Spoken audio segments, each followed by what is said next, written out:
Hey, everybody, welcome. I'm joining you today from our garage, which 3 weeks ago was still kind of a healing space. We had a massage table set up and singing bowls. There were beautiful wall hangings, a sofa, and now it is filled with boxes as we get ready to leave. The Santa Fe. So, as we chat, I'm just kind of walking around looking at the boxes. I'm wondering if they're all going to fit into our little storage container that's coming in a couple weeks.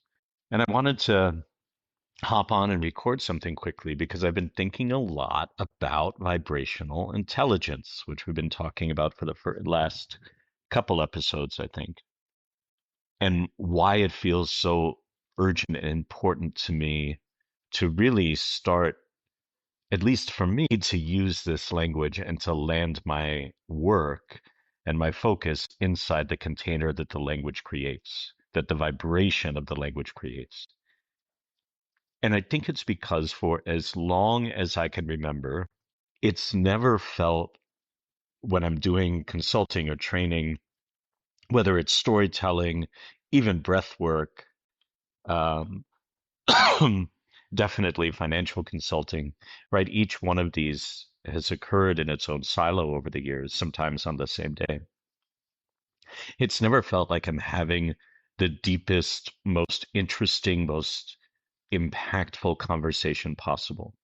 And at least for me, vibrational intelligence solves for that.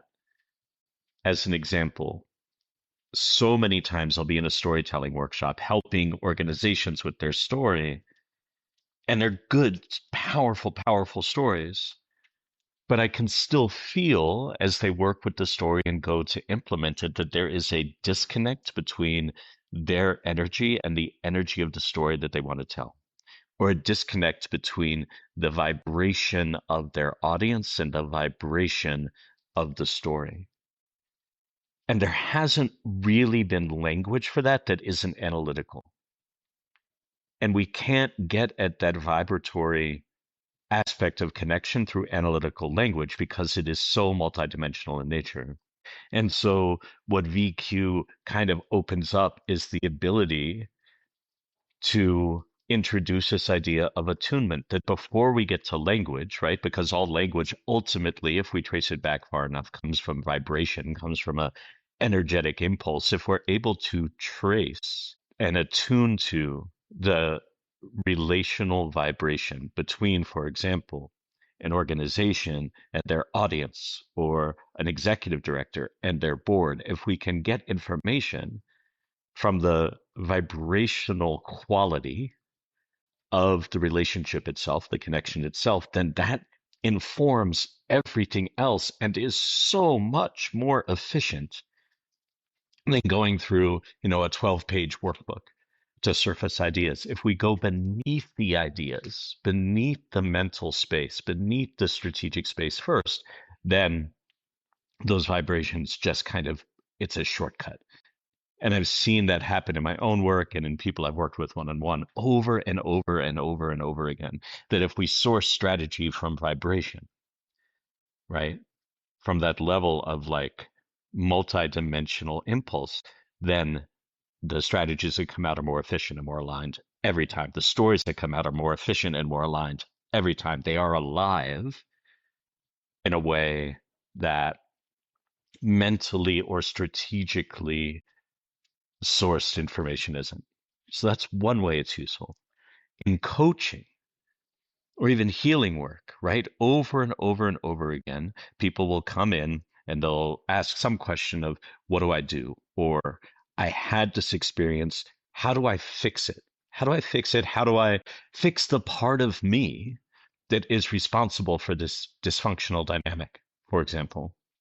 And what vibrational intelligence allows us to do in that case, again, is to go beneath it, right? So if someone, a leader, for example, comes in and is feeling constricted and stressed and is thinking about it in terms of, well, what part of my personal history, my trauma, my parenting, whatever it might be, is creating this stress?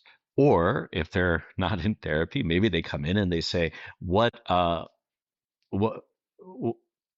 do I get out of this, right? How do I manage my calendar better? Almost always, if we go beneath that, even beneath the psychological layer, and say, well, what is the energy of this situation, right? If we imagine the energy in like one of my favorite things to do is it's in a snow globe, right? You just hold it in your hands and you look at it and you ask that energy and vibration for information, then it's going to give you a more nuanced, much less linear um, set of data and guidance than you'll get by going to the psychological or informational layers, right? So again, if we think of the pyramid that I work from so often, which starts with action, story, thought, emotion, sensations, feelings, energy, and vibration, when we work at that vibrational level and we attune to it, then everything just gets easier. And so for me, that's what's so exciting about VQ. Not that it's a new idea, but that it gives us a language that is not specialized, that can work in tech, it can work in coaching, it can work in healing, it can work in strategic consulting, it can work in storytelling, because it is a layer that undergirds everything. And so much, the other thing I've been thinking about that's exciting is if we bring this idea of VQ into something like convenings, for example. Conferences are really good at bringing people together around um, specialized, highly technical conversations.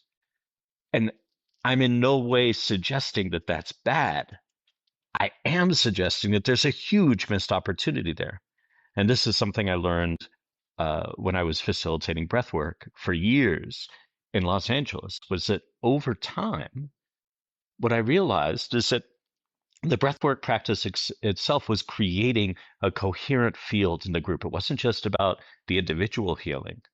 It was that when we're doing the breathwork together and we're all in the same, even bed of vibration when it comes to sound, then afterwards, if we just leave and go home, we're missing out on a huge opportunity for deep, real, nourishing connection. And so what I started to do was for every breathwork session, I would bake something. It became a fun adventure of figuring out how to bake new things, whether it was a pie, a cake, brownies, whatever. And I would bring tea and cake or whatever and offer it to people afterwards. And everybody stayed, and the conversation, they would stay for 45 minutes, an hour and a half. And every time the conversations would be effortlessly deep and flowing. So imagine you're at a conference on Bitcoin or mining, or it could be anything, right? Advertising. And you consciously weave in opportunities to create coherence at the energetic and vibrational level. It doesn't have to be a big deal. It can be taking breaths together. It could be toning together, right? These are not spiritual practices. We all make tones and sounds with our voice and our bodies. We all we all breathe. And then if we take 10 to 15 minutes to do that and to establish that coherent field, then the strategic conversations we have, the expertise we share is connected at a deeper level and will be more effective. That these conferences and gatherings where people go and they end up feeling depleted at the end of the day also become spaces for nourishment and healing.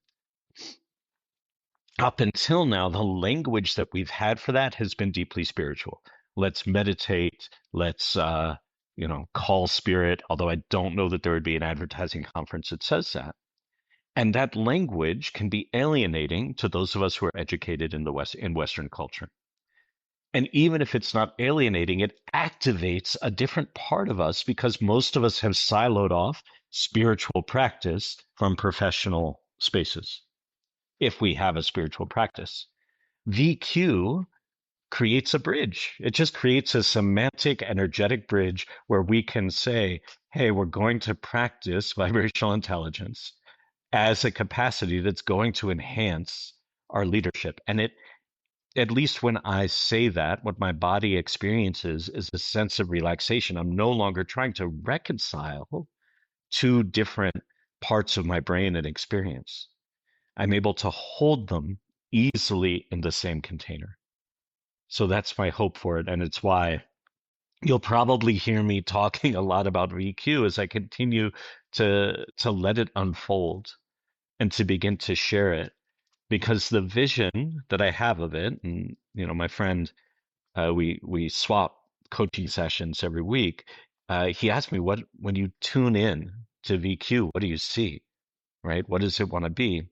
And the vision that comes up is just a mycelial network. That if you're listening to this, maybe you start using the term vibrational intelligence. Just try it, see what happens. You'll probably watch people go like, "Oh, what's that?" That's definitely been my experience.